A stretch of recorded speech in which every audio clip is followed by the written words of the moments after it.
Small intestine में जो खाना डाइजेस्ट या एब्जॉर्ब नहीं होता उसे लार्ज इंटेस्टाइन यानी कि कोलन में पास कर दिया जाता है। इसे लार्ज कहा जाता है क्योंकि स्मॉल इंटेस्टाइन की तुलना में इसकी पैसेज ज्यादा वाइड होती है। ये इस पॉइंट से शुरू होती है और रेक्टम पर खत्म होती है। अब जरा लार्ज इंटेस्टाइन की शेप को ध्यान से देखिए। ये उल्टे यू की तरह है।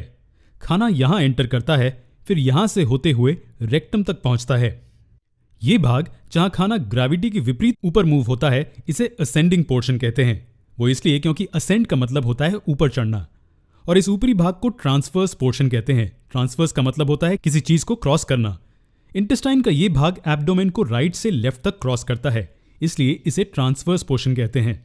और ये भाग जहां खाना नीचे उतरता है इसे डिसेंडिंग पोर्शन कहते हैं। असेंडिंग, ट्रांसवर्स और descending. Large intestine S shape के साथ खत्म होती है और इस पार्ट को सिग्मॉइड कोलन कहते हैं। असेंडिंग, ट्रांसवर्स, डिसेंडिंग और सिग्मॉइड कोलन। क्या आपको पता है लार्ज इंटेस्टाइन में क्या होता है? जो सबसे जरूरी चीज यहां होती है वो है एब्जॉर्प्शन। लेकिन क्या वो न्यूट्रिएंट्स का एब्जॉर्प्शन है? जी नहीं, वो पानी का हमारी ब्लड स्ट्रीम में एब्जॉर्प्शन है। और थोड़ी मात्रा में सोडियम या पोटेशियम जैसे इनऑर्गेनिक आयंस का एब्जॉर्प्शन भी यहां होता है। और जो बचा हुआ सॉलिड या सेमी सॉलिड वेस्ट होता है उसे रेक्टम में पास कर दिया जाता है, जो लार्ज इंटेस्टाइन का सबसे निचला हिस्सा होता है। रेक्टम वो हिस्सा है जहां वेस्ट को बॉडी से बाहर फेंकने से पहले स्टोर किया जाता है।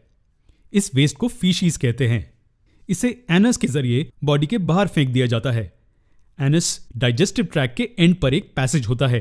एनल स्फिंक्टर्स रिलैक्स होते हैं और खाना बॉडी के बाहर फेंक दिया जाता है। इसके साथ डाइजेस्टिव सिस्टम का टॉपिक खत्म होता है। मुंह से खाना अंदर लिया जाता है।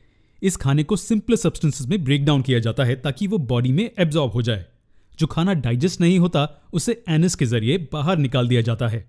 आने वाले लेसन्स में हम एब्जॉर्प्शन और असिमिलेशन के बारे में और सीखेंगे।